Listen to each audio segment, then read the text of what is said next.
Today we're talking about the classic 90s Batman movies. The first Batman all the way to Batman and Robin. And in my opinion, I think that all four films are all great movies in their own way. Batman Forever and Batman and Robin, they have such overrated hate. And it just makes me sick to my stomach. It annoys the shit out of me.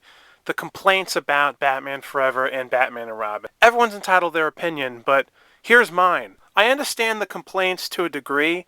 When you compare some of the things that appear in, especially Batman Returns, to something that's like in Batman and Robin, one is a lot cornier and a lot more like colorful, and the other one's darker and more serious. Most Batman fans think Batman should be very, very serious and very, very dark. And they feel that, well, that's basically the essential Batman. And anything that strives even a little bit away from that idea of Batman, they think it's a joke and it's embarrassing for the Dark Knight to be presented in a lighter fashion. I mean, I always thought that complaint was so ridiculous. I'm not talking about the 60s Batman. That was its own thing. That was very corny, but we're not talking about that. Now, I like the 60s Batman, but for some reason, people think that Batman Forever and Batman and Robin, they think they're so corny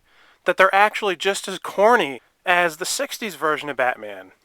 And there's little similarities, but they're not the same. Batman Forever and Batman and Robin do have their dark moments in the films, where the characters take the situations very seriously.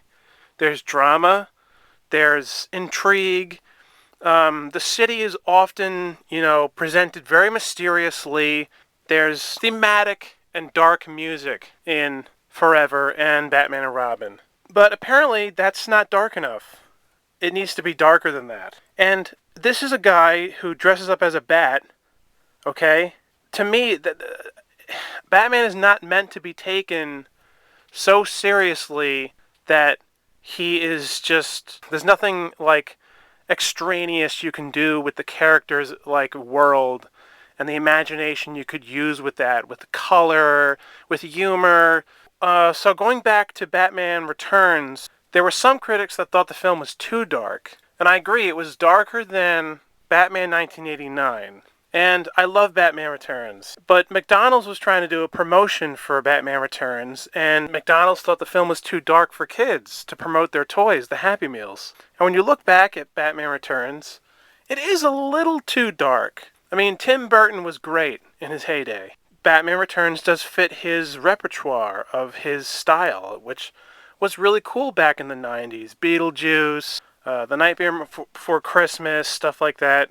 But there are parts in Batman Returns where it is a little too dark. At times it seems kind of ridiculous to me.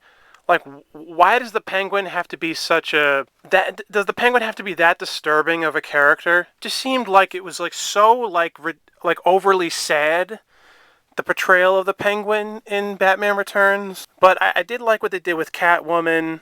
I mean, I did love Danny DeVito as the Penguin. And there's nothing wrong with that film. But for some reason, when Batman Forever came out, there were all these people, and maybe not at the time, but a little bit at the time, but especially now, people think Batman Forever is a joke. They think it's embarrassing. I mean, Tommy Lee Jones is terrific in the film at his portrayal of Two-Face. The film does an excellent job at a lot of symbology with the characters and the story, and in the visual department.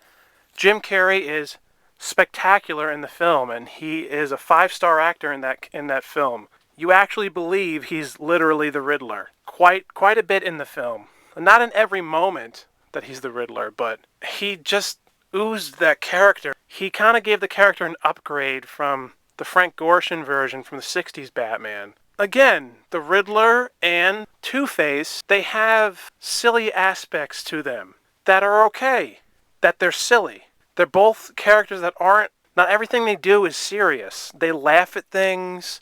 They wear extraneous outfits. They're both, insane. And with insane characters, there's humor. There's stuff like that goes on. I don't know why people look at that film and see the Joker and Two-Face, the Riddler and Two-Face, and think that they need to be not colorful, no humor, very serious. Everything has to be so cut and dry and dark, and I just, no. Batman is not Grand Theft Auto. I just gotta remind everyone of that. And then Batman and Robin gets the most hate, and Batman and Robin has George Clooney as Batman. I don't know what it is, but for some reason people think that he was a bad actor to play Batman. I don't get it. I think people that hate George Clooney and think that George Clooney sucks, I think those kind of people will think that he's just bad as Batman because they think George Clooney just sucks already. There has been quite a bit of movies that George Clooney has done. He was only in certain good movies, and then he was in other movies that were pretty crappy. But I didn't see anything wrong with his portrayal as Batman. And he had his moments where he was serious as Batman. And then also, Val Kilmer played Batman in Batman Forever, and he was pretty cool. I thought he was a really good Batman. There's nothing wrong with the fact that those two actors played Batman. You guys have to remember that Michael Keaton was in Mr. Mom before he became Batman. Before Batman came out, people thought it was a joke that Michael Keaton was going to be cast as Batman when they found that out. Oh, the guy from Mr. Mom is going to play Batman? Oh, that's going to be horrible. But Michael Keaton turned out to be one of the best Batmen in the Dark Knight's history. The Batman films of the 90s were treated like Bond movies because in all four films, they used the same mansion, the same Batcave, and the same actor that plays Alfred is in all four films. So it really did feel like James Bond, where everything stays the same except for the actor that plays Bond. At least that's how it was in the James Bond movies in the 60s, the 70s, and the 80s. It wasn't really until like the 2000s and 2010s that they started changing all the actors because people were getting older.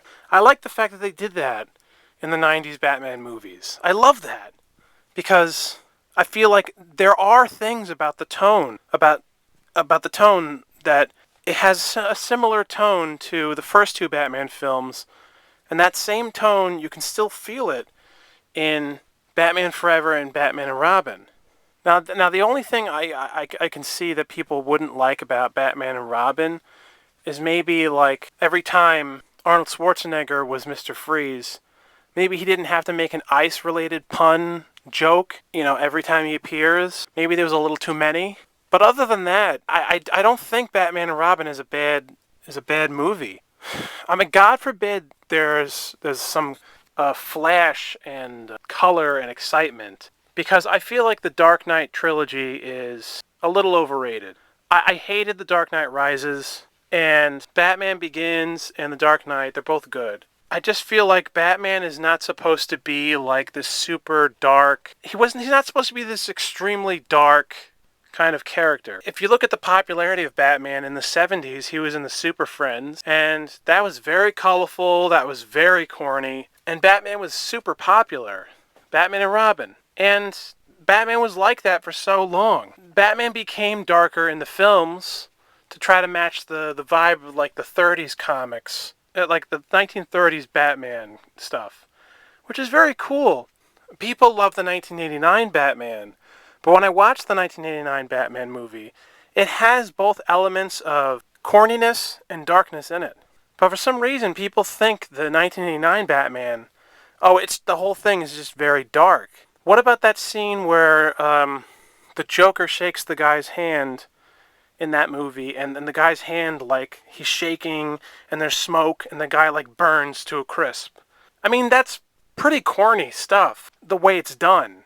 How is that anything different from the kind of corny shenanigans that the Riddler and Two-Face did in Batman Forever, or the kind of shit that Mr. Freeze and Poison Ivy did in Batman and Robin? It's like people don't think about those things. People just take everything as surface value. I loved stuff in Batman Forever where they showed Bruce being a young boy and him being traumatized by the death of his parents and all that, and how Alfred raised him. And they also did that again in Batman and Robin. They didn't go into that stuff that deep in the first two Batman movies. And that stuff, those flashback stuff, that serious stuff, that gripping stuff that's serious, that's in the two corny ones that people hate.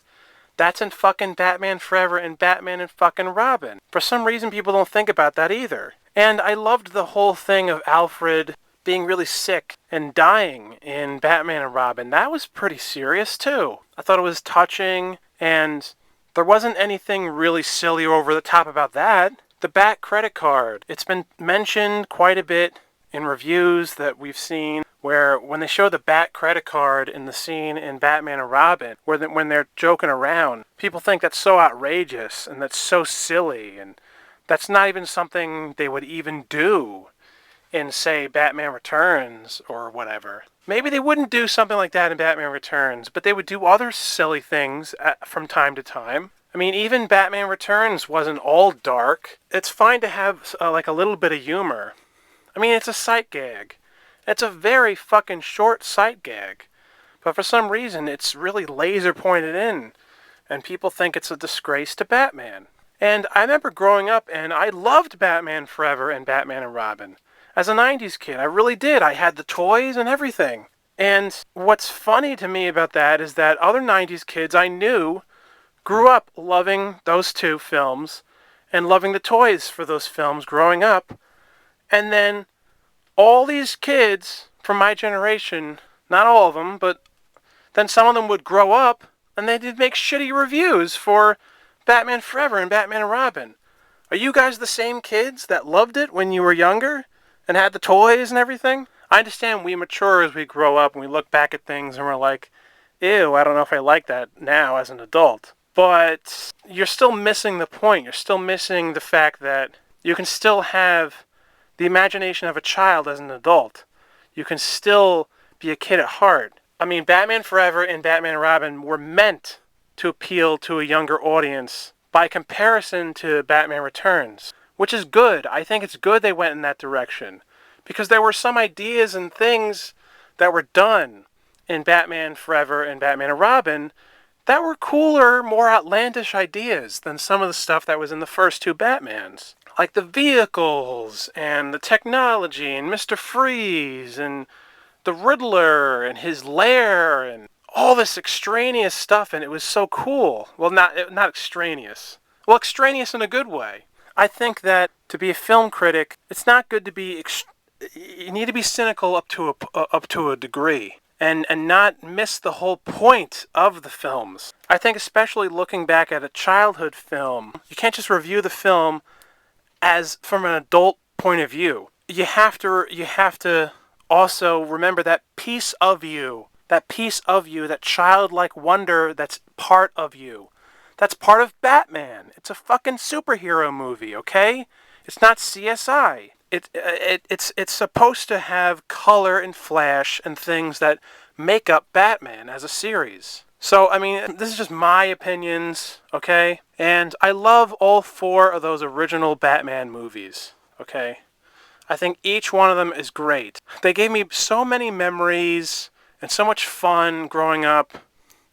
And those four Batman movies, that's one of the best superhero movie series of all time. Well, that's just my opinion. Let me know what you guys think. Thank you for watching. Peace.